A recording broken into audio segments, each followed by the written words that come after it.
ಸಾಧಕರ ಮಾತು ಯೂಟ್ಯೂಬ್ ಚಾನಲ್ಗೂ ಸ್ವಾಗತ. ಆಶಾವಾದಿಗಳು ಎಷ್ಟೇ ಕಷ್ಟ ಬಂದರೂ ಅದನ್ನು ಅವಕಾಶಗಳನ್ನಾಗಿ ಕನ್ವರ್ಟ್ ಮಾಡಿಕೊಂಡು ಮುಂದೆ ಬರ್ತಾರೆ ಅನ್ನೋದಕ್ಕೆ ಇವತ್ತಿನ ನಮ್ಮ ಸಾಧಕರು ಬೆಸ್ಟ್ ಎಕ್ಸಾಂಪಲ್.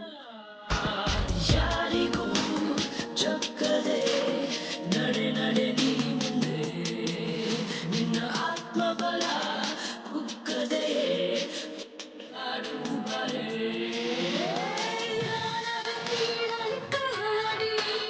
ಬರೆದು ಗೆಲುವಿನ ಮುನ್ನಡಿ ತನಲಿಸುವ ಸುರಳಿ ನೀ ದುಷ್ಟರ ಸುಡುವ ಹತ್ತಿಕಿಡಿ.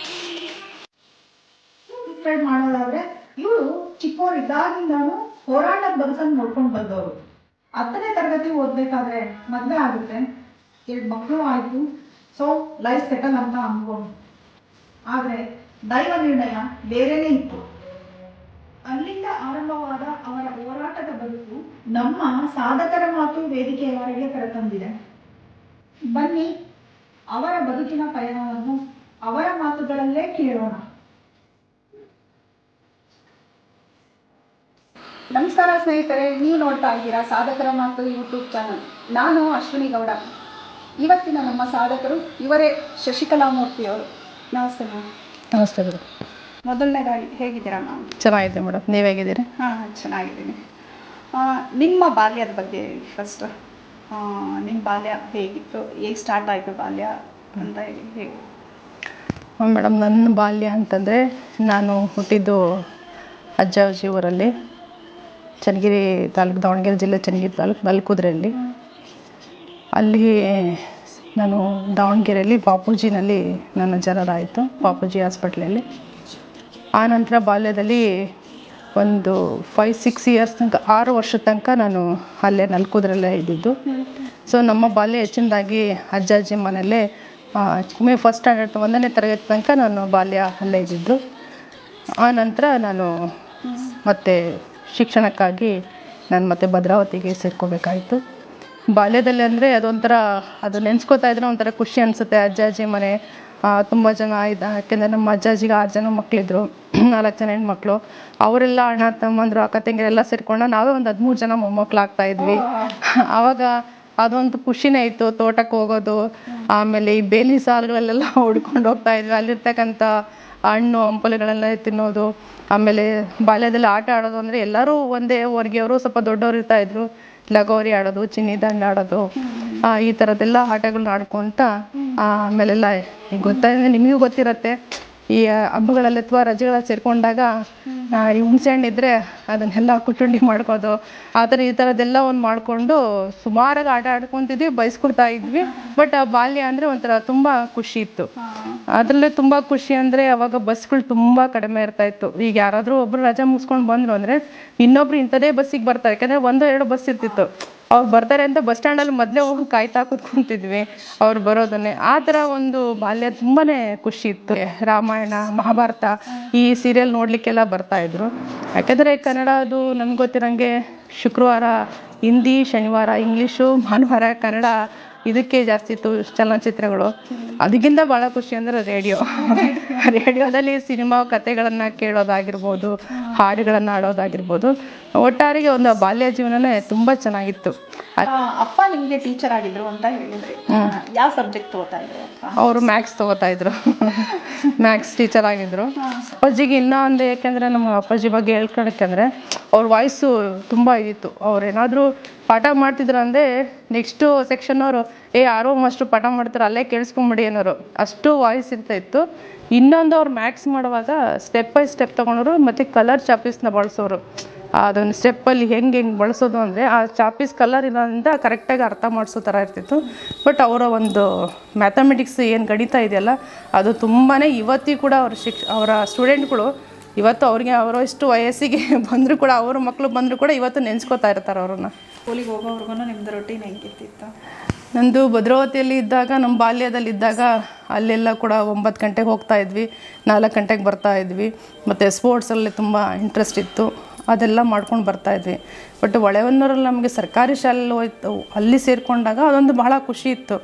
ಏನಕ್ಕೆ ಅಂದರೆ ನಮಗೆ ಬೆಳಗ್ಗೆ ಎದ್ದ ತಕ್ಷಣ ಈಗೆಲ್ಲ ಮನೆ ಕೆಲಸಗಳು ಇದೆಲ್ಲ ಮುಗಿಸ್ಕೊಂಡಾಗ ಅಲ್ಲಿ ಶಾಲೆ ಹೇಗಿತ್ತು ಅಂದರೆ ಬೆಳಗ್ಗೆ 8ರಿಂದ 11 ತನಕ ಕಾಲೇಜ್ ನಡೀತಾ ಇತ್ತು.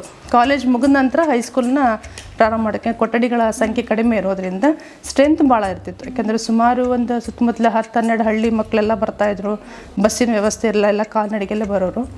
ಹಾಗಾಗಿ ನಮಗೆ ಬೆಳಗ್ಗೆ 11 ಗಂಟೆಗೆ ನಾವು ಶಾಲೆಗೆ ಹೋದರೆ ಮಧ್ಯಾಹ್ನ ಊಟಕ್ಕೆ ಮನೆಗೆ ಬರ್ತಾಯಿದ್ವಿ. ಸಂಜೆ ಒಂದು 5 ಗಂಟೆಗೆ ನಾವು ವಾಪಸ್ ಮನೆಗೆ ಬಂದು ಸೇರ್ತಿದ್ವಿ. ಅಪ್ಪನ ಬಗ್ಗೆ ಒಂದೆರಡು ಮಾತು ಹೇಳ್ತೀರಾ? ಅದರಲ್ಲೂ ಅಪ್ಪ ನಿಮಗೆ ಫಾದರ್ ಕಮ್ ಟೀಚರ್ ಆಗಿದ್ರು, ಮನೇಲೆ ಟೀಚರ್ ಬೇರೆ ಇದ್ದಾರೆ. ಇವಾಗ ಜಾಸ್ತಿ ಮಾತಾಡಂಗಿಲ್ಲ, ಕೂಗಾಡಂಗಿಲ್ಲ, ಅಪ್ಪ ಇದ್ದಾರೆ ಮತ್ತೆ ಟೀಚರ್ ಬೇರೆ. ಇದು ಹೆಂಗಿತ್ತು? ಏಕೆಂದರೆ ಸ್ಕೂಲಲ್ಲಿ ಟೀಚರ್ನ ಒಂದು 6 hours 8 hours ಸಹಿಸ್ಕೊಳ್ಳೋದೇ ಕಷ್ಟ. ಮನೇಲೂ ಸೇಮ್ ಟೀಚರ್ ಫಾದರ್ ಆಗಿ ಕಂಟಿನ್ಯೂ ಆಗ್ತಾರೆ. ಇಲ್ಲ, ಆ ಥರದ್ದು ನಮಗೆ ಜಾಸ್ತಿ ಅನಿಸಿರಲ್ಲ. ಯಾಕಂದರೆ ಅಪ್ಪ ವೃತ್ತಿ ಪ್ರವೃತ್ತಿ ಎರಡೂ ತೊಗೊಂಡ್ರೆ ವೃತ್ತಿಯಲ್ಲಿ ಶಿಕ್ಷಕರಾಗಿದ್ದರು, ಆ ಪ್ರವೃತ್ತಿನಲ್ಲಿ ಅವರು ಒಬ್ಬರು ಕೃಷಿಕರಾಗಿದ್ದರು. ಯಾಕೆಂದರೆ ಮೂಲತಃ ಕೃಷಿಕ ಕುಟುಂಬದಿಂದ ಬಂದಿರೋದ್ರಿಂದ ಅವರಿಗೆ ಶಾಲೆ 11 ಗಂಟೆ ಇದ್ದಾಗ ಏನು ಮಾಡ್ತಿದ್ರು, ಬೆಳಗಿನ ಜಾವ 4 ಗಂಟೆ 5 ಗಂಟೆಗೆ ಎದ್ದು ಅವ್ರ ಕೆಲಸ ಮುಗಿಸ್ಕೊಂಡು 5ವರೆಗೆ ಅವರು ಬಸ್ಸಿಗೆ ಹೋಗ್ಬಿಡ್ತಿದ್ರು. ಹೋಗಿ ಅಲ್ಲಿಂದ ಅವ್ರ ಕಾಲ್ನಡಿಗೆನಲ್ಲೇ 2ರಿಂದ 3 ಕಿಲೋಮೀಟ್ರ್ ಆಗ್ತಿತ್ತು ಊರಿಗೆ ಹೋಗ್ಬೇಕಂದ್ರೆ. ಬಸ್ಸಿನ ವ್ಯವಸ್ಥೆ ಇರಲಿಲ್ಲ. ಮುಗಿಸ್ಕೊಂಡು ಅವ್ರು 10ವರೆಗೆ ಬಂದು ಮತ್ತು ಫ್ರೆಶ್ ಅಪ್ ಆಗಿ ಊಟ ಮುಗಿಸ್ಕೊಂಡು ಶಾಲೆಗೆ ಹೋಗೋರು. ಸಂಜೆ ಬಂದಮೇಲೆ ಮತ್ತೆ ಅವರು ಊರಿಗೆ ಹೋಗ್ತಾಯಿದ್ರು. ನಮಗೆಲ್ಲಿ ಆ ಥರ ಅಪ್ಪಾಜಿ ಯಾವತ್ತೂ ನಮ್ಗೆ ಒಂದು ಏಟು ಹೊಡೆದಿದ್ದು ಬೈದಿದ್ದು ಆ ಥರದ್ದು ನಮ್ಗೆ ಯಾವತ್ತೂ ಅವ್ರು ಬ್ಯುಸಿ ಆಗ್ತಿದ್ರು. ಮತ್ತು ನಮ್ಗೆ ಯಾವಾಗಲೂ ಓದ್ರಿ, ಚೆನ್ನಾಗಿ ಇದು ಮಾಡಿರಿ, ಮ್ಯಾಕ್ಸಿಮಮ್ ಮತ್ತು ಎಷ್ಟೊತ್ತಿನಾಗ ಆದರು. ಆಮೇಲೆ ಇನ್ನೊಂದು ಅವ್ರ ಬಗ್ಗೆ ಹೇಳ್ಬೇಕಂದ್ರೆ, ಇವತ್ತು ಶಿಕ್ಷಕರಿಗೂ ಅವತ್ತಿನ ನಮ್ಮ ತಂದೆ ಕಾಲ ಶಿಕ್ಷಕರಿಗೂ ಹೇಳ್ಬೇಕಂದ್ರೆ, ಅವ್ರು ಎಷ್ಟೇ ಓದಿದ್ರು ಕೂಡ ಅವರು ಮತ್ತೆ ವರ್ಕ್ ಮಾಡ್ತಾಯಿದ್ರು. ಅವರು ನಾಳೆ ಮಕ್ಕಳಿಗೆ ಏನನ್ನು ಹೇಳ್ಕೊಡ್ಬೇಕು, ಯಾವ ಮೆಥಡಲ್ಲಿ ಹೇಳ್ಕೊಡ್ಬೇಕು, ಹೋಮ್ವರ್ಕ್ ಮಾಡು, ಈ ಸೂತ್ರಗಳನ್ನು ಅವ್ರಿಗೆ A² + B² ಇವೆಲ್ಲವೂ ಕೂಡ ಬಾಯಲ್ಲಿ ಹಾಗೇ ಬರ್ತಾಯಿತ್ತು. ಅವ್ರಿಗೆ ಆ ಥರ ಮಾಡ್ಕೊಂಡು ಅವ್ರು ಕೊನೆ ರಿಟೈರ್ಡ್ ಆಗೋವರೆಗೂ ಕೂಡ ಕೊನೆ 2 ವರ್ಷ ಇದ್ದಾಗ ಅವರು ಸೋಷಿಯಾಲಜಿನಲ್ಲಿ MA ಮುಗಿಸಿದ್ರು ಅವರು. ಯಾಕೆಂದರೆ ಅವರು ಸೈನ್ಸ್ ಇರಾದರೂ ಕೂಡ ಸೋಷಿಯಾಲಜಿಯಲ್ಲಿ MA ಮುಗಿಸ್ಕೊಂಡ್ರು. ಅಂದರೆ ಅವರಿಗೆ ಓದಿನಲ್ಲಿ ಮತ್ತು ಅವ್ರಿಗೆ ಇನ್ನೊಂದು ಅವ್ರ ಬಗ್ಗೆ ಹೇಳ್ಬೇಕಂದ್ರೆ ಹ್ಯಾಂಡ್ ರೈಟಿಂಗ್ ತುಂಬ ಚೆನ್ನಾಗಿರೋದು. ಅವರು ನಾವು ಪ್ರತಿ ಸಲ ಏನು ಮಾಡೋ ಒಂದು good very good very very good ಹಾಕೋರು ಅಂದರೆ ಕರೆಕ್ಟ್ 1 ಪೇಜಿಗೆ ಬರ್ಬೋದು. ಅದು ಗುಡ್ಡು ಅನ್ನೋದು 1 ಪೇಜ್ ಫುಲ್ ಆಗ್ತಿತ್ತು. ಅದಕ್ಕೆ ಎಲ್ಲರೂ ತುಂಬ ಇನ್ಸ್ಪೈರ್ ಆಗೋರು. ಎಲ್ಲರೂ 60 ಹತ್ರ ಗುಡ್ ಹಾಕ್ಸ್ಕೋಬೇಕು, 60 ಹತ್ರ ಇದು ಅದು ವೆರಿ ವೆರಿ ಗುಡ್ ಅಂದರೆ ಅಲ್ಲಿ 2 ಪೇಜು ಫುಲ್ ಆಗ್ತಾಯಿತ್ತು. ಸೈನ್ಸ್ ಬಗ್ಗೆ ಇಂಟ್ರೆಸ್ಟ್ ಬಂದ್ಬಿಡುತ್ತೆ, ಆಗ ನೀವು ಒಂದು ಪ್ರಬಂಧ ಬರೀತೀರಾ, ಅದ್ರ ಬಗ್ಗೆ ಒಂದೆರಡು ಮಾತಾಡ್ತೀರಾ? ಅದನ್ನು ಹೇಳ್ಬೇಕಂದ್ರೆ, ನಾವು 7th ಮುಗಿಸ್ಕೊಂಡು ಬಂದಾಗ ಒಂದು ಮೇಷ್ಟ್ರು ಮಗಳು ಅನ್ನೋದು ಒಂದು ತುಂಬ ಇತ್ತು. 60 ಮಗಳು 60 ಅದು ಬೇರೆ ಸಿಟಿಯಿಂದ ಬಂದಿದ್ದು, ಭದ್ರಾವತಿಯಿಂದ. ಏನೋ ಒಂಥರ ಎಲ್ಲರೂ ನನಗೆ ತುಂಬ ಪ್ರಿಯಾರಿಟಿ ಕೊಡ್ತಾ ಇದ್ವಿ. ಅಲ್ಲಿಂದ ಸುಮಾರು ಒಂದು 5-6 ತಿಂಗಳು 7-8 ತಿಂಗಳು ನಮಗೆ ಶಿಕ್ಷಕರೇ ಇಲ್ಲದೇ ಕ್ಲಾಸಸ್ಗಳು ನಡೀತಾ ಇತ್ತು. ಅದು ಒಂದು ಅಲ್ಲಿ ಕೊರತೆ ಬಿಟ್ಟರೆ ಇನ್ನುಳಿದಂಗೆ ಏನಾಯಿತು, ಸೈನ್ಸ್ ಬಗ್ಗೆ ತುಂಬ KNU ಸರ್ ಅಂತ ಇದ್ದರು. ಕನ್ನಡಕ್ಕೆ ಬಂದರೆ ವೆಂಕಟರಮಣ ಶಾಸ್ತ್ರಿ ಅಂತ ಇದ್ದರು. KNU ಸರ್ ನಮಗೆಲ್ಲ ಒಂಥರ ಯಾಕೆಂದರೆ ಸೂಕ್ಷ್ಮದರ್ಶಕಗಳ ಯಂತ್ರಗಳನ್ನು ನಾವು ಹೋಗಿ ಬ್ಲಡ್ ಹಾಕಿ ಇದರಲ್ಲಿ ಇಟ್ಕೊಂಡು ನೋಡೋದು, ಎಷ್ಟು ರಕ್ತಕಣಗಳು ಹೆಂಗೆ ಕಾಣುತ್ತಿದ್ದು, ಈ ಥರ ಒಂದು ಕ್ಯೂರಿಯಾಸಿಟಿ ಇತ್ತು. ಆಮೇಲೆ ನಮಗೆ ಬೇರೆ ಬೇರೆ ಕಾಂಪಿಟೇಷನ್ಸ್ಗಳೆಲ್ಲ ಜಾಸ್ತಿ ಇರ್ತಾಯಿತ್ತು. ಆಶುಭಾಷಣ ಸ್ಪರ್ಧೆ, ಚರ್ಚಾ ಸ್ಪರ್ಧೆಗಳು, ಆಮೇಲೆ ಇವೆಲ್ಲ ಕಂಠಪಾಠ ಸ್ಪರ್ಧೆಗಳು, ಇವೆಲ್ಲ ನಿಮಗೂ ಗೊತ್ತಿರೋದು. ಈ ಥರದ್ದೆಲ್ಲ ಭಾಳ ಇಟ್ಟಾಗ ಏನಾಯಿತು, ಪ್ರಬಂಧ ಸ್ಪರ್ಧೆಗಳಂತಿದ್ದಾಗ ಒಂದು ಆಟೋಮೆಟಿಕ್ ಎನರ್ಜಿ ಅನ್ನೋದ್ರ ಬಗ್ಗೆ ಒಂದು ಪ್ರಬಂಧವನ್ನು ಇದು ಮಾಡಿದರು. ಸರಿ ಅಂತೆಲ್ಲ ಹೇಳಿದಾಗ ಸರು ಅದ್ರ ಬಗ್ಗೆ ಏನೇನು ಬೇಕಂತೇಳಿ ಅವ್ರು ನಮಗೆಲ್ಲ ಗೈಡ್ ಮಾಡಿ ಆಟೋಮಿಕ್ ಎನರ್ಜಿ ಬಗ್ಗೆ ಸರಿ ಇದೆಲ್ಲ ಮಾಡಬೇಕು ಅಂತಂದಾಗ, ಸರಿ ಸರ್ ಆಯ್ತು ಮಾಡೋಣ ಅಂಥೇಳಿ, ಏನೋ ನಮ್ಗೆ ಗೊತ್ತಿಲ್ಲ, ಒಟ್ಟು ಏನು ಕೊಟ್ಟರು ಮಾಡ್ತೀವಿ ಕಲಿತೀವಿ ಅನ್ನೋದು ಬಂದುಬಿಟ್ರೆ ಅದೇನೋ ಪ್ರೈಸ್ ಬರುತ್ತೆ, ನಾವು ಸೆಲೆಕ್ಷನ್ ಆಗ್ತೀವಿ, ಅದು ಏನೂ ಇರಲಿಲ್ಲ ನಮಗೆ. ಸರಿ ಸರ್ ಆಯ್ತು ಮಾಡೋಣ ಸರಿ ಅಂತ ಅವ್ರು ಹೇಳ್ದಂಗೆ ನಾವೆಲ್ಲ ಇದು ಮಾಡ್ಕೊಂಡ್ವಿ. ಅದ್ರ ಬಗ್ಗೆ ವರ್ಕ್ ಮಾಡಿದ್ವಿ, ಬರೆದ್ವಿ. ಬರೆದ್ಮೇಲೆ ಆ ರಿಸಲ್ಟ್ ನಾವು ದೇವರಣೆಗೆ ಅದನ್ನ ಎಕ್ಸ್ಪೆಕ್ಟ್ ಮಾಡೇ ಇರಲಿಲ್ಲ ನಾವು. ಇಡೀ ಸ್ಟೇಟ್ಗೆ 20th ರ್ಯಾಂಕು, ಅದು ನಮ್ಮ ಶಾಲೆಗೆ ಬಂದಿದ್ದು, ನನಗೆ ಬಂದಿದ್ದು. ನಿಜವಾಗ್ಲೂ ನನಗೆ ಅದು ನಂಬಲಿಕ್ಕೆ ಕಷ್ಟ. ಸರ್ ನನಗೆ ಹೆಂಗೆ ಬರುತ್ತೆ ಸರ್ ಇಲ್ಲಮ್ಮ ಮಾಡಿದ್ಯಾ ಅಂತೇಳಿ. ಬಟ್ ಅದು ಮಾಡಿದಾಗ ಅದು ಒಂಥರ, ಆಮೇಲೆ ಆ ಸರ್ಕಾರಿ ಶಾಲೆಯಲ್ಲಿ ಆ ಒಂದು ರ್ಯಾಂಕ್ ಆಗಲಿ ಪ್ರಶಸ್ತಿ ಬರುತ್ತೆ ಅಂದರೆ ಅದು ಒಂಥರ ಹೆಮ್ಮೆನೇ ಆಗಿರುತ್ತೆ. ಅದು ಗೌರ್ಮೆಂಟ್ ಸ್ಕೂಲ್ ಬಗ್ಗೆ ಏನು ಹೇಳ್ತೀರಾ?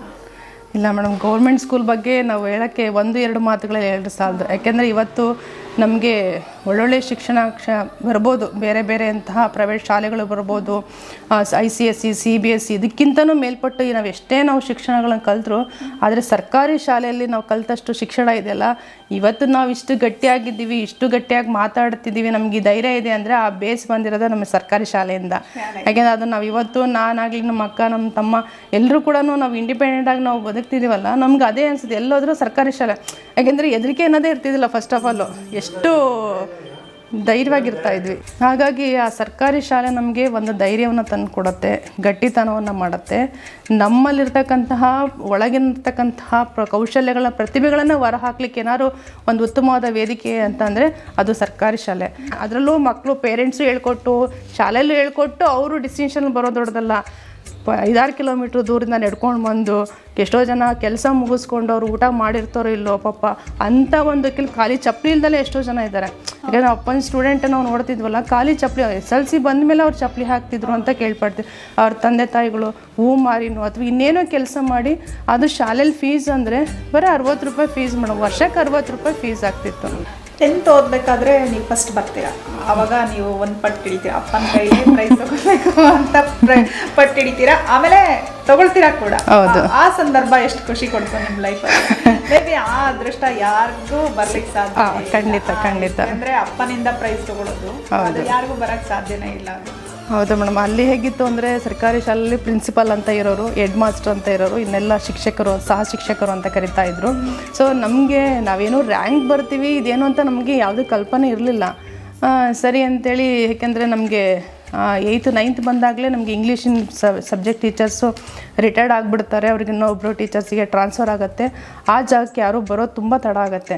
ಅವಾಗ ಅವಾಗಲೇ ಒಂಥರ ಲೀಡರ್ಶಿಪ್ ಗುಣಗಳು ಬೆಳೆಸ್ಕೊಂಡ್ಬಿಟ್ಟಿದ್ವಿ. ಆಮೇಲೆ ಹಿಂದೆ ಅಂತೂ ಟೀಚರ್ಸ್ ಎಲ್ಲ, ಅಪ್ಪಾಜಿ ಎಲ್ಲ ಟೀಚರ್ಸ್ ಆಗಿದ್ರು. ನಮ್ಮ ಬೇರೆ ಟೀಚರ್ಸ್ ಎಲ್ಲ ಹಳೆ ಕ್ವಶನ್ ಪೇಪರ್ನ ನಮಗೆ ಸಾಲ್ವ್ ಮಾಡೋಕೆ ಕೊಡ್ತಾಯಿದ್ರು. ಅಂದರೆ ಒಂದು 5-6 ವರ್ಷದ ಕ್ವಶನ್ ಪೇಪರ್ಗಳನ್ನ ಇಸ್ಕೊಳೋದು, ಅವ್ರನ್ನ ಬೆನ್ನತ್ತಿದ್ವಿ. ನೀವು ಅವ್ರ ಮುಗಿದ ತಕ್ಷಣ ಅಕ್ಕ ನೀನು ನೋಟ್ಸ್ ಕೊಡಿ, ನೀವು ನೋಟ್ಸ್ ಕೊಡಿ ಅಂತ ಹೇಳೋದು. ಅವ್ರ ನೋಟ್ಸು, ಅವ್ರ ಬುಕ್ಸು, ಅವ್ರ ಕ್ವಶನ್ ಪೇಪರೆಲ್ಲ ಇಸ್ಕೊಳೋದು. ನಾವು ಅದಕ್ಕೆ ನಮಗೇನು ಪಾಸ್ ಆಗಬೇಕು ಅಷ್ಟಕ್ಕೆ ರೆಡಿ ಆಗ್ತಾಯಿದ್ವಿ. ಸರಿ ಅಂದ್ಕೊಂಡು ಅದೆಲ್ಲ ಮಾಡ್ಕೊಂಡು ಬರ್ತಾಯಿದ್ವಿ. ಎಷ್ಟೋ ಸಲ ಹೆಂಗಾಗೈತೆ ಮೇಡಮ್, ಶಾಲೆಗೆ ಹೋಗೋದಿರಲಿ, ಎಕ್ಸಾಮ್ ಇದ್ದಾಗ ಅರ್ಧ ಗಂಟೆ ಇದ್ದಾಗ ಎದ್ದಿದ್ದೀನಿ ಅಂದಾಗ ಹೆಂಗಾಗಿರ್ಬೇಕಿಲ್ಲ, ಮನೇಲಿ ಯಾರಿಟ್ಟಾನೆ ಪಾಸ್ ಆಗ್ತಾರೆ ಅಷ್ಟು ನಿದ್ದೆ. ಹೋಗ್ತೀನಿ ಅಂತ ಎದಾರ್ಸಿ ಅವ್ರಿಗೂ ಸಾಕಾಗ್ಬಿಡೋದು, ಎಲ್ಲರೂ ಹೋಗೋರು. ಇನ್ನೇನು 9:30 ಎಕ್ಸಾಮ್ ಅಂದ್ರೆ 9, 8:30, 9 ಆದ್ರೂ ಎದ್ದೇ ಇರಲ್ಲ. ಅವಾಗಿದ್ದು ನಾನು ಅರ್ಧ ಗಂಟೆ ಗಡಗಡೆ ಸ್ನಾನ ಮಾಡ್ಕೊಂಡು ಯೂನಿಫಾರ್ಮ್ ಎಲ್ಲೆಲ್ಲಿದೆ ಆಲ್ ಟಿಕೆಟು ಅವನ್ನೆಲ್ಲ ತೊಗೊಂಡು ಹೋಗಿ ಇನ್ನು ಇದೆಲ್ಲ ಹೋಗಿ ಎಕ್ಸಾಮ್. ಒಟ್ಟು ಧೈರ್ಯ ಇತ್ತು ನಮಗೆ, ಹೆದರಿಕೆ ಆ ಥರ ಇಲ್ಲ. ಏನೂ ಗೊತ್ತಿಲ್ಲ ಅಂದರೆ ಸರಿ ಬರಿತೀನಿ ಅಂತೇಳಿ ಎಲ್ಲ ಇದು ಮಾಡಿದ್ವಿ. ಸರಿ ಹೋದ್ವಿ, ಎಲ್ಲ ಮುಗಿಸ್ಕೊಂಡು ಬಂದ್ವಿ. ಎಲ್ಲರಿಗೂ ಒಂಥರ ನೀನು ಏನು ಪಾಸ್ ಆಗೋದು ಡೌಟು, ಪಾಸ್ ಆಗೋದಂತೆ ಕಷ್ಟನೇ, ನೀನು ಹಿಂಗೆ ಎದ್ದೋಗಿ ಬರ್ದಿದ್ದೀಯ ಅಂದರೆ ಇನ್ನೇನು ಪಾಸ್ ಆಗತ್ತೆ ಅಂತ. ಸರಿ ನನಗೇನು ಗೊತ್ತಿಲ್ಲ, ನೋಡೋಣ ಅಂತ.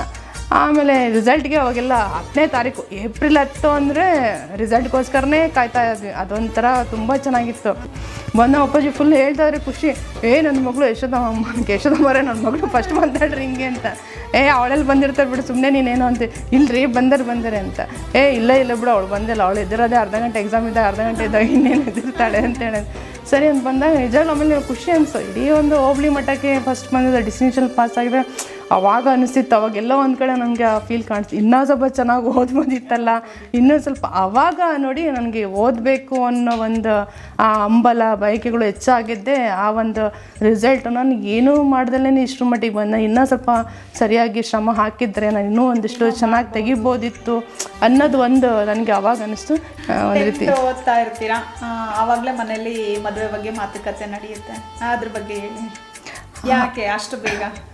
ಇಲ್ಲ, ಅದೇ ಅಂದರೆ ಅದು ನನ್ನ ವಿಚಾರ ಆಗಿರಲಿಲ್ಲ. ನನ್ನ ಅಕ್ಕನಿಗೆ 2 ವರ್ಷ ಅಂತರ ಇದ್ದಾಗ ಅಕ್ಕನಿಗೆ PUC ಮುಗಿಸಿದ್ರು. ಅವ್ರಿಗೆ ಮದುವೆ ಮಾಡ್ಬೇಕನ್ನೋ ಯೋಚನೆ ಇತ್ತು. ಸೊ ಅವಳಿಗೆ ಹಿಂಗೆ ಸೋದರ ಮಾವನ ಕೊಟ್ಟು ಮದುವೆ ಮಾಡ್ಬೇಕಂತೆಲ್ಲ ಇತ್ತು. ಇಲ್ಲ, ಅವಳು ಅಲ್ಲೇ ಹುಟ್ಟು ಬೆಳೆದ್ರಿಂದ ಬೇಡ ಅನ್ನೋ ಒಂದು ಇದರಲ್ಲಿತ್ತು. ಸರಿ ಅಂದಾಗ ಇಲ್ಲ, ಹಿಂಗೆ ಮದುವೆ ಮಾಡಿದ್ಮೇಲೂ ಓದಿಸ್ತೀವಿ ಅಂತೇಳಿ ಇವರೆಲ್ಲ ಇದು ಮಾಡಿಕೊಂಡು ಮದುವೆ ಮಾಡಿದ್ರು. ಸೊ ಆನಂತರ ಮದುವೆ ಎಲ್ಲ ಆಗಿದ ಮೇಲೇ ನನಗೆ ರಿಸಲ್ಟ್ ಬಂದಿತ್ತು. ರಿಸಲ್ಟ್ ಬಂತು. ಬಟ್ ಗೌರ್ಮೆಂಟಿಂದ ನನಗೆ ಸ್ಕಾಲರ್ಶಿಪ್ ಅಂತ ಬಂತು 80 ರೂಪಾಯಿ. ಅದನ್ನು ಕೊಡಬೇಕಾದ್ರೆ ಅಕಾಡೆಮಿಕ್ ಇಯರ್ ಶುರುವಾದ ಮೇಲೇ, ನೆಕ್ಸ್ಟ್ ಇಯರ್ ಅಕಾಡೆಮಿಕ್ ವಾರ್ಷಿಕ ವರ್ಷ ಶುರುವಾದ ಮೇಲೇ ನಮಗೆ ಅದನ್ನು ಅಮೌಂಟ್ ಕೊಡ್ತಾಯಿದ್ರು. ಒಂದು ಕಾರ್ಯಕ್ರಮ ಮಾಡಿದಾಗ ಆವಾಗ ನಮ್ಮ ಪ್ರಿನ್ಸಿಪಾಲ್ ಇಲ್ಲ ಸರ್ ನಮ್ಮ ತಂದೆ ಹತ್ರನೇ ತೊಗೋಬೇಕಂತ ನಂಗೆ ಭಾಳ ಆಸೆ ಇದೆ, ಅವ್ರ ಹತ್ರನೇ ತೊಗೊತೀನಿ ಅಂತೇಳಿ.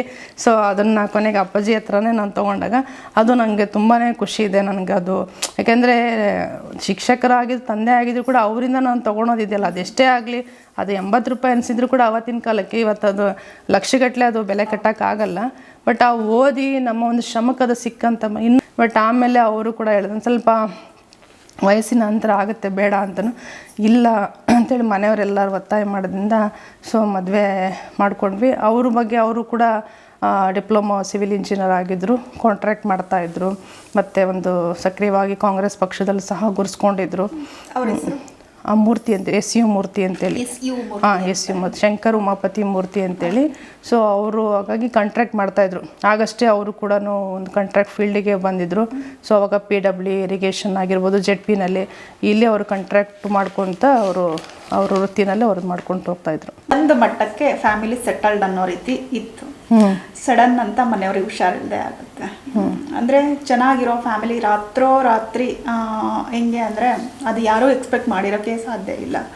ಆ ಥರ ನಿಮ್ಮ ಲೈಫಲ್ಲಿ ಒಂದು ಟರ್ನಿಂಗ್ ಪಾಯಿಂಟ್ ಅಂತ ಬರುತ್ತೆ. ಅದ್ರ ಬಗ್ಗೆ ಒಂದೆರಡು ಮಾತು.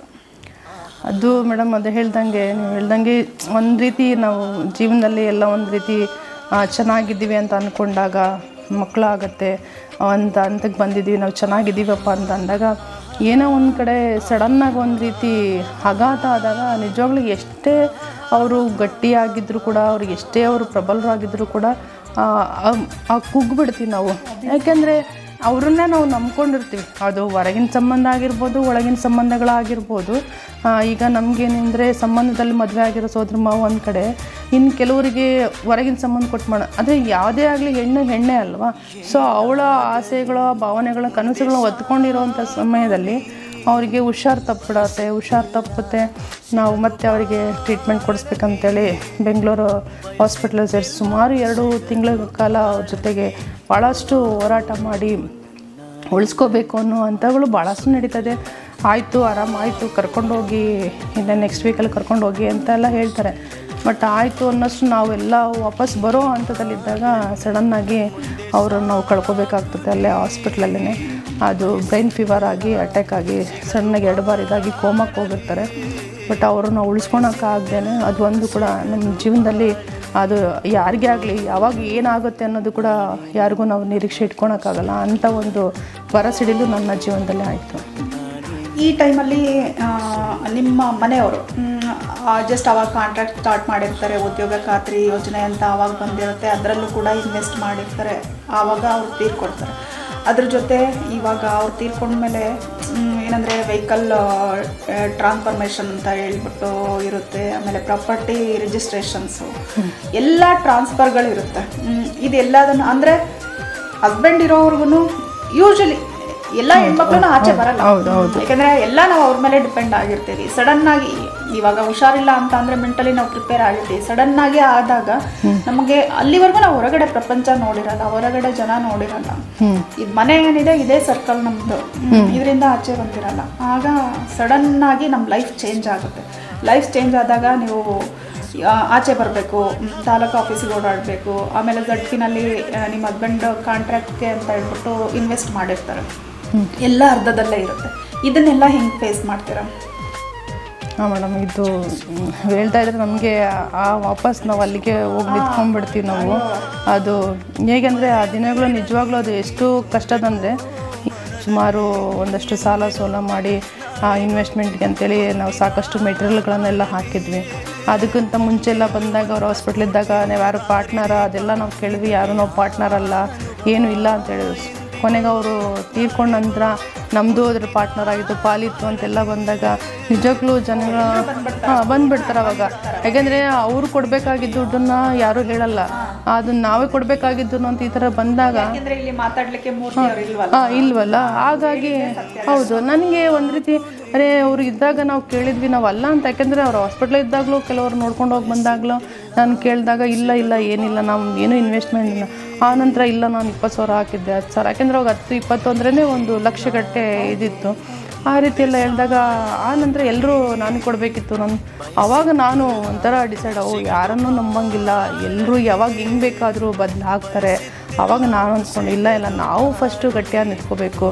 ಯಾರ್ಯಾರಿಗೆ 500 ರೂಪಾಯಿ ಏನಾದ್ರು ನಾವು ಕೊಡಬೇಕಿದ್ರೆ ಖಂಡಿತ ಕೇಳಿ ತೊಗೊಂಬಿಡಿ, ಅದು ನೀವು ಇಸ್ಕೊಂಬಿಡಿ, ಯಾರೋ ಒಬ್ಬರು ಕೊಡಬೇಕಾಗಿತ್ತು ನಮಗೆ ಕೊಟ್ಟಿಲ್ಲ ಅಂತ ಅಂದ್ಕೋಬಾರ್ದು ಅಂತೇಳಿ ಆ ಒಂದು ಗಟ್ಟಿತನನ ನಾವು ಆವಾಗಲೇ ತೊಗೊಂಡು ನಿಂತ್ಕೊಂಡ್ವಿ. ಇನ್ನು ಈಗ ಯಾವುದೇ ಆಗಲಿ ಕೂಡ ಗಂಡ ತೀರ್ಕೊಂಡ ನಂತರದಲ್ಲಿ 3 ತಿಂಗಳೊಳಗೆ ಯಾವುದೇ ಸರ್ಕಾರಿ ಸಂಬಂಧಪಟ್ಟಂಗೆ ಆಗಿರ್ಬೋದು, ದಾಖಲೆಗಳಾಗಿರ್ಬೋದು, ಅವೆಲ್ಲ ಟ್ರಾನ್ಸ್ಫರ್ಸ್ ಮಾಡ್ಕೋಬೇಕಂತಿರುತ್ತೆ. ವೆಹಿಕಲ್ ಆದರೂ 3 ಮಂತ್ಸ್ ಒಳಗೆ, ಪ್ರಾಪರ್ಟಿ ಆದರೂ ಕೂಡ ಅವರಿಂದ ಅವರ ಹೆಂಡತಿ ಹೆಸರಿಗೆ ವರ್ಗಾವಣೆ ಮಾಡಲಿಕ್ಕೆ ಅದು 3 ತಿಂಗಳ ನಂತರ ಇರುತ್ತೆ. ಬಟ್ ನಾವೆಲ್ಲ ಹಳ್ಳಿನಲ್ಲಿದ್ದಾಗ ಆಚೆ ಬರೋದೇ ಕಷ್ಟ ಆಗಿರುತ್ತೆ, ಏನಕ್ಕೆಲ್ಲ ಓಡಾಡ್ತಾರಂದ್ರೂ ಕಷ್ಟ ಅದು ಇತ್ತು. ಬಟ್ ಆದರೆ ಈ ಕಾನೂನು ನಮ್ಮ ಕೈಲಿಲ್ಲ, ನಾವು ಹೇಳ್ದಂಗೆ ಕೇಳೋದಲ್ಲ ಕಾನೂನು ಹೇಳ್ದಂಗೆ ನಾವು ಕೇಳಬೇಕಾಗತ್ತೆ. ಗೊತ್ತಾಯ್ತು, ಯಾಕೆಂದರೆ ಈ ಥರ ಆಗಿದ್ಮೇಲೆ 3 ತಿಂಗಳ ಒಳಗಡೆ ಎಲ್ಲವೂ ಕೂಡ ನಮ್ಮ ಹೆಸರಿಗೆ ವರ್ಗಾವಣೆ ಮಾಡಿಸ್ಕೋಬೇಕು ಅಂತಂದಾಗ ನಾವು ಹೊರಗೆ ಹೋಗ್ಬೇಕಾಯ್ತು. ಆಸ್ತಿ ಆಗಿರ್ಬೋದು, ಅವರ ಬೈಕ್ ಆಗಿರ್ಬೋದು, ಟ್ಯಾಕ್ಟ್ರಿಗಳಾಗಿರ್ಬೋದು, ಇವೆಲ್ಲವನ್ನು ಕೂಡ ನಮ್ಮ ಹೆಸ್ರಿಗೆ ಮಾಡ್ಕೊಳ್ಲಿಕ್ಕೆ. ಯಾಕೆಂದರೆ ಒಂದು ಲೇಟ್ ಆದಾಗ ನಮಗೆ ಅಲ್ಲಿ ಬೈದರು, ಏನ್ರಿ ಇವಾಗ ಬರ್ತಾ ಇದ್ದೀರಾ ನೀವು, ನಿಮಗೆ ಎಷ್ಟು 6 ತಿಂಗಳಾದ್ಮೇಲೆ ಬರ್ತಾ ಇದ್ದೀರಿ, ಅವಾಗೆಲ್ಲ ಹೋಗಿದ್ರು ಹಂಗೆ ಹಿಂಗೆ ಅಂತ. ಸರ್ ನಮ್ಗೆ ಯಾವುದು ಕೂಡ ಪೋಸ್ಟ್ ಆಗಲಿ ಇನ್ನೊಂದು ಯಾವುದು ಕೂಡ ಪತ್ರ ಮುಖ್ಯ ನಮಗೇನು ಗೊತ್ತಾಗಿಲ್ಲ, ಸೊ ಬಂದಿದ್ರು ನಮ್ಮ ಕಡೆ ತಲುಪಿಲ್ಲ, ನಾವು ಹೆಂಗೆ ಮಾಡೋಕ್ಕಾಗತ್ತೆ, ನೀವು ಈಗಲೇ ಆಗಬೇಕಂತ ಹೇಳ್ತೀರಿ, ಹೆಂಗೆ ಮಾಡ್ಲಿಕ್ಕೆ ಸಾಧ್ಯ ಅಂತ ನಾವು ಅವರಿಗೆ ಪ್ರಶ್ನೆ ಮಾಡಿದೆ. ಇಲ್ಲಮ್ಮ ಹಿಂಗಾದ್ರೆ ಆಗಲ್ಲ ಅಂತ. ನಾನು ಅವಾಗ ಅಂತಿದ್ದೆ, ಇಲ್ಲ ಸರ್ ಅದು ಹೆಂಗೆ ಮಾಡೋಕ್ಕೆ, ನಾವು ಹಳ್ಳಿಯಲ್ಲಿರ್ತೀವಿ, ನಮಗೆ ಯಾವುದೇ ಥರದ್ದು ಬೇಗ ನೆಟ್ವರ್ಕು ಸಿಗೋಲ್ಲ, ನಮಗೆ ಏನೋ ಒಂದು ತಲುಪಿಸ್ಬೇಕಂದ್ರೂ ಕೂಡ ಇವತ್ತು ಪೋಸ್ಟ್ ಹಾಕಿದ್ದು 15 ದಿವಸ ಬಿಟ್ಟು ಬರ್ಬೋದು, ನಮಗಿದು ಹೆಂಗೆ ಗೊತ್ತಾಗುತ್ತೆ ಅಂತೇಳಿ ಇದು ಮಾಡಿದಾಗ ಅಲ್ಲೇ ಇದ್ದರೂ ಕೂಡ ಮಾಡಿಕೊಟ್ಟು ಒಂದು ಸೈನ್ ಹಾಕೋಕ್ಕೂ ಕೂಡ ಯೋಚನೆ ಮಾಡೋರು. ಎಷ್ಟೋ ಸಲ ಸರ್ ಕೊಡಿ ಸರ್, ನಾನೇ ಆಫೀಸಲ್ಲಿ ನಾನೇ ಫೈಲ್ಸ್ ಎಲ್ಲ ಹುಡುಕಿ ತೆಕ್ಕೊಡ್ತೀನಿ ಅಂತ. ಅದೇನು ಕೊಡೋಕ್ಕೆ ಸರ್, ಅಲ್ಲೇ ಇದೆ ಬುಕ್ಕು, ಅಲ್ಲೇ ಇದೆ ಪೆನ್ ಇದೆ, ಸೈನ್ ಮಾಡೋಕ್ಕೆ ಯಾಕೆ ಇಷ್ಟು ಇದು ಮಾಡ್ತೀರಿ, ಆದರೆ ಯಾರು ಮಾಡ್ಕೊಡೋರು, ಏನೋ ಒಂದು ಅವ್ರು ಎಕ್ಸ್ಪೆಕ್ಟ್ ಸಮಥಿಂಗ್ ಏನೋ ಕೇಳೋದು, ದುಡ್ಡು ಕೇಳಿ ಇನ್ನೊಂದು ಕೇಳೋದು. ಸರ್ ಪುಸ್ತಕನೂ ಅಲ್ಲೇ ಇದೆ, ಪೆನ್ನು ಅಲ್ಲೇ ಇದೆ, ತೆಗೆದು ಸೈನ್ ಮಾಡೋಕ್ಕೆ ನೀವು ಇಷ್ಟು ಇದು ಮಾಡ್ತೀರಲ್ಲ, ಕೊಡಿ ನಾನು ಮಾಡ್ತೀನಿ, ಇಲ್ಲಾಂದರೆ ನೀವು ಇಲ್ಲೇ ಹಾಕಿದ್ದೀರಿ ಎದ್ದು ನಡೀರಿ ಅಂತ. ಏನಮ್ಮ ಹಿಂಗೆ ಮಾಡ್ತೀನಿ ಅಂದು, ಇಲ್ಲ ರೀ ನಮ್ಗೆ ಕೇಳ್ತಾ ಇದ್ವಿ, ನಿಮ್ಮದು ನಾವು ಕೇಳ್ತಾ ಇಲ್ಲ, ನಮ್ಮದೇನಿದೆ ಅಷ್ಟೇ ಕೇಳ್ತಾ ಇದ್ವಿ, ಮಾಡಿಕೊಡಿ, ಇಲ್ಲ ಅಂದರೆ ಇಲ್ಲ ಅಂತೇಳಿ. ಎಷ್ಟು ಅಲ್ದಾಡಿಸ್ತೀರಿ ನೀವು, ಕೊಡೋ ಇಷ್ಟಕ್ಕೆ ಎಷ್ಟು ಅಲ್ದಾಡಿಸ್ತೀರಿ ನೀವು ಅಂತೇಳಿ ಸಾಕಷ್ಟು ಕಡೆ ಬಂದ. ಆವಾಗ ನನಗೆ ಇಲ್ಲ ನಾವು ಇದನ್ನು ಎದುರಿಸಲೇಬೇಕು ಅಂತ ಬಂದಾಗ, ಒಂದು ಈ ಅಧಿಕಾರಿಗಳು ಎಷ್ಟು ನಿಷ್ಕೃಷವಾಗಿ ಕಾಣ್ತಾರೆ ಅನ್ನೋದಕ್ಕಿಂತ ಕೆಲವು ಅಧಿಕಾರಿಗಳು ಕೂಡ ಅದರಲ್ಲಿ ಒಳ್ಳೆಯವರಿದ್ದಾರೆ. ಯಾಕೆಂದರೆ ನಾವು ಎಲ್ಲರನ್ನೂ ಒಂದೇ ಇದಕ್ಕೆ ಹಾಕ್ಲಿಕ್ಕೆ ಬರಲ್ಲ. ಯಾಕಂದರೆ ನಮ್ಮ ಮನೆಯವ್ರದ್ದು ZP ವರ್ಕ್ ಇದ್ದಾಗಲೂ ಕೂಡ ನಾವು ಅದು ಬಿಲ್ ತೊಗೊಳಕ್ಕಾದ್ರೂ ಕೆಲವರು ನಾನೇ ಮೂರ್ತಿ ಅಂತೇಳಿ ಕೆಲವರು ಅವರೇ ಫೋರ್ಜರಿ ಸೈನ್ ಮಾಡಿಕೊಂಡು ಕೆಲವರೆಲ್ಲ ದುಡ್ಡು ತೊಗೊಂಡಿದ್ದಾರೆ.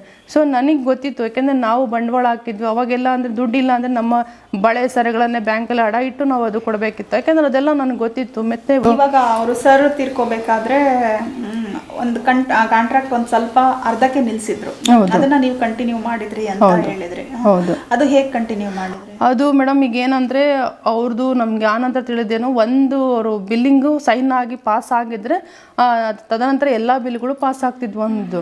ಬಟ್ ಆ ಬಿಲ್ಲಿಂಗು ಸೈನ್ ಮಾಡಿ ಪಾಸ್ ಹಾಕಿಂತ ಮುಂಚೆನೇ ಅವರು ತೀರ್ಕೊಂಡಿದ್ರಿಂದ ಆ ವರ್ಕ್ ಕಂಪ್ಲೀಟ್ ಮಾಡಬೇಕಂದ್ರು. ಸೊ ವರ್ಕ್ ಕಂಪ್ಲೀಟ್ ಮಾಡಬೇಕಂದ್ರೆ ಸುಮ್ಮನೆ ಅದು ಬೇಕಾಬಿಟ್ಟು ಇಷ್ಟು ದುಡ್ಡು ಕೊಡಿ, ಅದು ನಮ್ಮದೇ ಹೆಂಗಿದೆ. ಕೆಲವರೆಲ್ಲ ಮೆಟೀರಿಯಲ್ಲೇ ಹೊತ್ಕೊಂಡ್ಬಿಟ್ಟಿದ್ರು, ಕೆಲವರೆಲ್ಲ ಅಲ್ಲಿ ರಸ್ತೆಯಲ್ಲಿ ಹಾಕಿದ್ದು ಎಲ್ಲೆಲ್ಲಿ ವರ್ಕ್ ಮಾಡೋ ಆ ಮೆಟೀರಿಯಲ್ಗಳನ್ನೇ ಜನಗಳೆಲ್ಲ ಸಾಗಾಣಿಕೆ ಮಾಡ್ಕೊಂಡ್ಬಿಟ್ಟಿದ್ರು. ಸೊ ಕೊನೆ ನನ್ನ ತಮ್ಮನೂ ಇಂಜಿನಿಯರಿಂಗ್ ಮುಗಿಸಿ ಬಂದಿದ್ದ. ಸೊ ಅವನು ನಾವು ಮಾತಾಡಿದಾಗ, ಇಲ್ಲ ಏನಾದ್ರು ಮಾಡಿದ ಕೆಲಸ ಮುಗಿಸ್ಕೊಳ್ಳೋಣ, ಒಂದ್ಸಲ ಬಿಲ್ ಪಾಸ್ ಆದರೆ ನಮಗೆ ಬರೋ ದುಡ್ಡಿಗೇನು ತೊಂದರೆ ಇಲ್ಲ ಅಂತ. ಸರಿ ಅಂತೇಳಿ ಅವನು ಕೂಡ ನಾವು ಯೂಸ್ ಇಟ್ಕೊಂಡು ಆ ಇರ್ತಕ್ಕಂಥ ಕಂಪ್ಲೀಟ್ ಉದ್ಯೋಗ ಖಾತ್ರಿ ವರ್ಕ್ನ ತೊಗೊಂಡು, ಅವಾಗ ಜನಗಳ ಮೇಲೆ ದುಡ್ಡು ತೊಗೋಬೇಕಾಯಿತು. ಅವ್ರು ಅಕೌಂಟೇ ಹಾಕೋರು, ಅವರಿಂದ ನಾವು ತೊಗೋಬೇಕಾಗಿತ್ತು. ಅವರೆಲ್ಲನೂ ನಾವು ಕೊಟ್ಟಿದ್ದೀವಿ ಅಂತ ಹೇಳೋದು, ಸುಮ್ಮನೆ ನನಗೆ ಕೈ ಮುರಿದೋಗಿದೆ, ಕಾಲು ಮುರಿದೋಗಿದೆ, ಅವ್ರು ಬರೋಕ್ಕಾಗ್ತಾ ಇಲ್ಲ, ಸೊ ನಾವು ಕೊಟ್ಟಿದ್ವಿ, ಇದೆಲ್ಲ ಹೇಳಿದ್ರು. ಎಷ್ಟು ಜನ ಇನ್ನೊಬ್ರದ್ದು ತಿನ್ಬೇಕಂತ, ಇಲ್ಲದೇ ಇರೋರು ತಿನ್ಬೇಕಂತ ಎಷ್ಟು ಆಸೆ ಪಡ್ತಾರಲ್ಲ. ಹೆಣ್ಮಕ್ಳು ಇದ್ದಾರೆ ಅಂದರು, ಎಷ್ಟು ಇವ್ರು ಆಸೆ ಪಡ್ತಾರ ಅಂದಾಗ ಆವಾಗ ಅನ್ನಿಸ್ತು ಕೊನೆಗೆ, ಇಲ್ಲ ಬೇಡ ಬಿಡಿ ಅಂತೇಳಿ ನಾನು ನೇರವಾಗಿ ನಾನು ಡೈರೆಕ್ಟಾಗಿ ಇವರು ಜಿಲ್ಲಾ ಪಂಚಾಯತಿಗೆ ಹೋದಾಗ ಅಲ್ಲೂ ಅಷ್ಟೇ, ಅಲ್ಲಿ ಕೂಡ ಹೋದಾಗಲೂ ಕೂಡ ಏನ್ರಿ ಮೇಡಮ್ ದುಡ್ಡು ತೊಗೊಂಡಿದ್ದೀರಲ್ಲ ನೀವು. ನನಗೆ ಶಾಕ್, ಸರ್ ನಾವೆಲ್ಲಿ ದುಡ್ಡು ತೊಗೊಂಡು ಇದೇ ಬರ್ತಾರೆ ಫಸ್ಟ್ ಟೈಮ್. ಇಲ್ಲ ಯಾರೋ ಕೆಲವರು ನಾವೇ ಮೂರ್ತಿ ಅಂತೇಳಿ ಕೆಲವರು ಬಿಡಿಸ್ಕೊಂಬಿಟ್ರೆ. ಇವೆಲ್ಲ ವಿಷಯಗಳು ಬಂದಾಗ ಇಷ್ಟೆಲ್ಲ ಮೋಸ ಆಗ್ತಾ ಇದೆಯಾ ಅಂತೇಳಿ ಅಂದ್ಕೊಂಡಾಗ ನೇರವಾಗಿ ನಮಗೆ ಅವಾಗ CEO ಗುತ್ತಿಜಮ್ಮನ ಸರ್ ಇದ್ದರು. ನೇರವಾಗಿ ಸರ್ ಹತ್ರ ಹೋದ್ವಿ. ಸರ್ ನಾವು ಈ ಥರ ಹಿಂಗೆ ಅಂತ ಹೇಳ್ಕೊಂಡು ನಮ್ಮ ತಾತನೂ ಇದ್ದರು, ಅವ್ರನ್ನ ಕರ್ಕೊಂಡು ಹೋಗ್ತಾ ಇದ್ದೆ. ಆವಾಗ ಹೋದಾಗ ಸರ್ ಹಿಂಗಿದೆ ಅಂತಂದಾಗ ಸರ್ ನನಗೇನು ಬೇಡ ಸರ್, ಈಗ ನಮ್ಗೆ 18 ಲಕ್ಷ ದುಡ್ಡು ಬರೋದಿದೆ, ಕೊನೆ ನನಗೆ ₹1 ನಾವು ಅದರಿಂದ ತೆಗಿಬೇಕಂತೇಳಿ ನಾನು ಹಠ ತೊಟ್ಬಿಟ್ಟಿದ್ದೀನಿ, ಅಷ್ಟಾದರೂ ಸಾಕು ಅಂತೇಳಿ ಅಲ್ಲಿಗೊಂದು 2-3 ಸಲ ಹೋದಾಗ ಸರ್ ಎಲ್ಲ ಕರೆದ್ಬಿಟ್ಟು ಅಧಿಕಾರಿಗೆ, ಇಲ್ಲ ಅವ್ರದ್ದು ಏನಿದೆಯಲ್ಲ ಎಷ್ಟು ಪರ್ಸೆಂಟೇಜ್ ಎಲ್ಲ ಮುರ್ಕೊಂಡು ಅವರಿಂದ ಎಕ್ಸ್ಟ್ರಾ ಏನೋ ಕೇಳೋಕ್ಕೆ ಹೋಗ್ಬೇಡಿ, ಅವ್ರ ಬಿಲ್ನ ಇದು ಮಾಡಿಕೊಡಿ ಅಂತೇಳಿ ಕೊನೆಗೆ ಅವರು 8.5 ಲಕ್ಷದಿರೋದನ್ನು ಒಂದು 5 ಲಕ್ಷಕ್ಕೇನೋ ಅವ್ರು ಇದು ಮಾಡ್ತಾರೆ. ಸರಿ ಆಯಿತು ಅಂತೆಲ್ಲ ಆದಾಗ ಬಿಲ್ ತೊಗೊಳ ಕೆಲವರು ಫೋನ್ ಕಾಲ್ಗಳು, ನೀವು ಅದು ಹೆಂಗೆ ದುಡ್ಡು ತೊಗೊತೀರೋ ತೊಗೊಳ್ಳಿ ನೋಡೋಣ, ನಾವು ಮೀಡಿಯಾದವ್ರು ಕರ್ಕೊಂಬರ್ತೀವಿ, ಅದು ವರ್ಕ್ ಸರಿಯಾಗಿಲ್ಲ ಹಂಗೆ. ಸರ್ ತೊಂದರೆ ಇಲ್ಲ ಸರ್, ನಿಮಗೆ ದುಡ್ಡು ಕೇಳಿ ಇಷ್ಟು ದುಡ್ಡು ಕೊಡಿ ಪರ್ಸೆಂಟೇಜು ಅಂದರು. ಸರ್ ನನಗೇನು ದುಡ್ಡು ತೊಗೋಬೇಕಂತ, ನನಗೆ ₹1 ತೆಗಿಬೇಕಂತ ಅಷ್ಟೇ ನಾನು ಬಂದಿದ್ದು. ಒಂದು ಕೆಲಸ ಮಾಡಿ, ಒಂದು ಬಿಳಿ ವೈಟ್ ಪೇಪರಲ್ಲಿ ನಾನೆಲ್ಲ ನೀಟಾಗಿ ಮ್ಯಾಟ್ರು ಬರಿತೀನಿ, ನೀವೆಲ್ಲರೂ ಸೈನ್ ಹಾಕಿ, ಇಷ್ಟು ದುಡ್ಡು ತೊಗೊತೀವಿ ಸೈನ್ ಹಾಕಿ. ಅದೆಂಗಾಗುತ್ತೆ, ನಾವು ಕರೆಸಿ ಸರ್, ಕರೆಸಿ, ನನಗಿನ್ನ ಒಳ್ಳೆಯದು, ನಾನು ಏನು ಮಾಡಿದ್ದೀವಿ ಅನ್ನೋದು ಏನನ್ನೋದು ಎಲ್ಲ ಗೊತ್ತಾಗತ್ತೆ, ನನಗಿನ್ನ ಜಾಸ್ತಿ ನೀವೇ ಹೊರಗೆ ಬರಬೇಕಾ, ಇದೆ ಮಾಡಿ ಅಂತೇಳಿ ಅವಾಗಲೇ ಅವರಿಗೆ ಆ ರೀತಿ ಮಾತಾಡೋದು. ಅವಾಗ ಅನಿಸ್ತಿತ್ತು ನನಗೆ ಯಾರ್ಯಾರು ಜೀವನದಲ್ಲಿ ತುಂಬ ಅವರು ಅಂದರೆ ಕಾಯಿಸಿದ್ದಾರೆ, ಕೆಲಸ ಮಾಡಿಕೊಡೋ ಓಡಾಡಿಸಿದ್ದಾರೆ, ಆ ಜಾಗದಲ್ಲೇ ನಾನು ನಿಂತ್ಕೋಬೇಕು, ಅಲ್ಲೇ ನಾನು ಗೆಲ್ಲಬೇಕು, ಇದೇ ಜಿಲ್ಲಾ ಪಂಚಾಯತಿಗೆ ಬರಬೇಕು, ಈ ಥರದ್ದು ನನಗೆ ಒಂದು ರೀತಿ ನನ್ನಲ್ಲೇ ಬಂದ್ಬಿಡ್ತು. ಯಾಕೆಂದರೆ ಹೆಣ್ಮಕ್ಳಿಗೆ ಇಷ್ಟೊಂದು ಅವರು ನೋವು ಕೊಡ್ತಾ ಇದ್ದಾರೆ, ಹಿಂಸೆ ಮಾಡ್ತಿದ್ದಾರೆ ಅಂದಾಗ ಬೇರೆ ಎಷ್ಟೋ ಹೆಣ್ಮಕ್ಳಿದ್ರಿಂದ ಎಷ್ಟು ಸಫರ್ ಪಡ್ತಾ ಇದ್ದಾರೆ ಅನ್ನೋದು ನನಗೆ ಬೇರೆ ಹೆಣ್ಮಕ್ಳ ಬಗ್ಗೆ ಎಲ್ಲ ಯೋಚನೆ ಬಂತು. ಹೌದು, ಇಲ್ಲಿ ಧೈರ್ಯವಾಗಿರಬೇಕು ಹೆಣ್ಮಕ್ಳು, ನಾವೇನು ನಮ್ಮ ಉದ್ದೇಶ, ನಮ್ಮ ಗುರಿ ಸ್ಪಷ್ಟತೆ ಇದ್ದಾಗ ನಾವು ಯಾರೋ ಏನೋ ಅಂತಾರೆ ಅಂತ ನಾವು ಎದುರ್ಕೊಂಡು ಕೂತ್ಕೊಂಡ್ರೆ ಯಾರಿಗೂ ನಮ್ಗೆ ಬರಲ್ಲ ಅಂಥೇಳಿ ಆ ಒಂದು ದಿಟ್ಟತನದಿಂದ ಸೊ ನಾವು ಇನ್ನೊಬ್ಬರ ಮೇಲೆ ಡಿಪೆಂಡ್ ಆಗಬಾರ್ದು, ಪ್ರತಿಯೊಂದಕ್ಕೂ ಬೇರೆಯವ್ರು ಕೇಳಬಾರ್ದು ಅಂತ ಅಂದಾಗ ನಾವು ನೇರವಾಗಿ ಇರೋ ಸತ್ಯನ ಹೇಳ್ಕೋಬೇಕು. ನಮ್ಮಿಂದ ಎಷ್ಟಾಗುತ್ತೆ ಅಷ್ಟು ಹೇಳ್ಕೊಂಡಾಗ ಅದರಿಂದ ಒಳ್ಳೇದಾಗುತ್ತೆ ಅನ್ನೋದಕ್ಕೆ ಒಳ್ಳೆ ಅಧಿಕಾರಿಗಳು ಇದ್ದಾರೆ. ಕೆಲವು ಅಧಿಕಾರಿಗಳು ನಿಜವಾಗ್ಲೂ ಅವ್ರು ನಮ್ಗೆ ಸ್ಪಂದಿಸಿದ್ರು, ಈಗಲೂ ಕೂಡ ಅವರೆಲ್ಲ ಇದ್ದಾರೆ. ಅವ್ರು ನಿಜವಾಗ್ಲೂ ಖುಷಿ ಪಡ್ತಾರೆ, ಮೇಡಮ್ ನೀವು ಇವತ್ತು ಈ ಮಟ್ಟಕ್ಕೆ ಬೆಳೆದಿದ್ದೀರಾ ಅಂತಂದರೆ ತುಂಬ ಖುಷಿಯಾಗುತ್ತೆ ಅಂಥೇಳಿ ಒಳ್ಳೆ ಅಧಿಕಾರಿಗಳು ಇದ್ದಾರೆ. ಇದೆಲ್ಲ ಆಗಾದ್ಮೇಲೆ ಮತ್ತೆ ಓದಕ್ಕೆ ಶುರು ಮಾಡ್ತೀರಾ? ಯಾಕೆ ಓದಬೇಕು ಅನ್ನಿಸ್ತಾ ನಿಮಗೆ? ಇದನ್ನೆಲ್ಲ ನೋಡಿ ಓದಬೇಕು ಅನ್ನಿಸ್ತಾ? ಖಂಡಿತ. ಇದೆಲ್ಲ ಈ ಒಂದು ಸೊಸೈಟಿ ಸಮಾಜದ ನಡುವೆ ನಾವು ಬಂದಾಗ, ನಮ್ಮ ಐಡೆಂಟಿಟಿ ಅಂತ ಪ್ರಶ್ನೆ ಬಂದಾಗ, ಇವ್ರ ಹೆಂಡ್ತಿ ಇವ್ರು ಇಂಥವ್ರು ಹಿಂಗೆ ಅಂತ ಹೇಳ್ಕೊಂಡು ಬಂದಿರುವಾಗ ನಾವು ಏನಾದ್ರು ಒಂದು ತಿಳ್ಕೊಬೇಕಂದ್ರೆ ನನಗೆ SLC ಮುಗಿಸಿದ ನಂತರ ನಮ್ಮ ಮುಂದಿನ ಶಿಕ್ಷಣದ ಬಗ್ಗೆ ಆಗಲಿ, ಮತ್ತು ನಾನು ಯಾವುದೋ ಒಂದು ಬ್ಯಾಂಕಿಗೆ ಹೋಗಿ ಸಿಗ್ನೇಚರ್ ಇನ್ನೊಂದು ನಮಗೇನು ಗೊತ್ತಿರಲ್ಲ, ಅವ್ರ ನಂತರನೇ ನಮ್ಗೆ ಇವೆಲ್ಲ ಸೈನ್ ಮಾಡೋಕೆ ಇವೆಲ್ಲ ಬಂದಾಗ ಯಾರನ್ನು ನಂಬೋದು ಕಷ್ಟ ಅನಿಸಿತ್ತು. ಯಾಕೆ ನಾವೇ ಕಲ್ತ್ಕೊಂಡ್ಬಿಟ್ರೆ ಇನ್ನೊಬ್ರು ಅವ್ರ ಮೇಲೆ ನಾವು ಅವಲಂಬಿತರಾಗೋದು ತಪ್ಪುತ್ತಲ್ಲ ಅಂತ ಯೋಚನೆ ಮಾಡಿದಾಗ ಇವರಿಷ್ಟೆಲ್ಲ ಆಟ ಆಡಿಸ್ತಾರೆ, ನಾನು ಓದಬೇಕು. ಯಾಕೆಂದ್ರೆ ನನಗೊಂದು ಬ್ಲ್ಯಾಕ್ ಮಾರ್ಕ್ ಇತ್ತು. ಯಾಕೆಂದರೆ 10th ಯಾರು ಫಸ್ಟ್ ಬಂದರೆ ಅವರೆಲ್ಲರೂ ಕೂಡ ಒಳ್ಳೊಳ್ಳೆ ವಿದ್ಯಾವಂತ, ಇನ್ನೂ ಎಷ್ಟು ದಿನ ಉನ್ನತ ಶಿಕ್ಷಣ ಮಾಡ್ಕೊಂಡು ಒಳ್ಳೊಳ್ಳೆ ಕೆಲಸದಲ್ಲಿದ್ದಾರೆ. ನಂದಲ್ಲಿ ಇಲ್ವಲ್ಲ ಅನ್ನೋದು ಒಂದು ಹಠ ಇತ್ತು. ಇನ್ನೊಬ್ಬರ ಮೇಲೆ ನಾನು ಅವಲಂಬಿತವಾಗಬಾರ್ದು, ನನ್ನ ಐಡೆಂಟಿಟಿನ, ನನ್ನ ಒಂದು ಅಸ್ತಿತ್ವನ ನಾನು ಉಳಿಸ್ಕೋಬೇಕು. ನಾನು ಇನ್ನು ಈ ರೀತಿ ಆಗಿರ್ತಕ್ಕಂಥ ಹೆಣ್ಮಕ್ಳಿಗೆ ಎಲ್ಲೋ ಒಂದು ಕಡೆ ಮಾದರಿಯಾಗಿ ನಿಂತ್ಕೋಬೇಕು. ನನ್ನ ನೋಡಿ ಇನ್ನಷ್ಟು ಜನಕ್ಕೆ ನಮ್ಮ ಕೂಡ ಹಿಂಗಾದರೂ ಕೂಡ ನಾವು ಬದುಕ್ಬೋದು, ಆ ಧೈರ್ಯ ಬರಬೇಕು ಅನ್ನೋದಕ್ಕೋಸ್ಕರ ಇವೆಲ್ಲವೂ ನನಗೆ ಆ ಸಮಾಜನೇ ನಮಗೆ ಕುಗ್ಸೋದು ಸಮಾಜನೇ, ಇಕ್ಸೋದು ಸಮಾಜನೇ. ಬಟ್ ಸಮಾಜದಿಂದ ನಾವು ಕೆಟ್ಟದನ್ನು ಬಿಟ್ಟು ಒಳ್ಳೆಯದನ್ನು ತೊಗೊಂಡು ಆ ಸವಾಲು ಅನ್ನೋದು ನನಗೆ ಭಾಳ ಆವಾಗಿಂದ ಖುಷಿ ಕೊಡ್ತಾ ಇತ್ತು. ಸೊ ಏನೇ ಬಂದರೂ ಲೈಫಲ್ಲಿ ಸವಾಲುಗಳನ್ನು ತೊಗೋತಾ ಇದ್ದೆ, ಸ್ವೀಕರಿಸ್ತಿದ್ದೆ, ಅದನ್ನು ಎದುರಿಸಿ ಇಟ್ಕೊಳ್ತಿದ್ದೆ. ಅದಕ್ಕೋಸ್ಕರ ಶಿಕ್ಷಣ ಬೇಕೇ ಬೇಕು ಅಂತ ನನಗೆ ಅನಿಸ್ತು.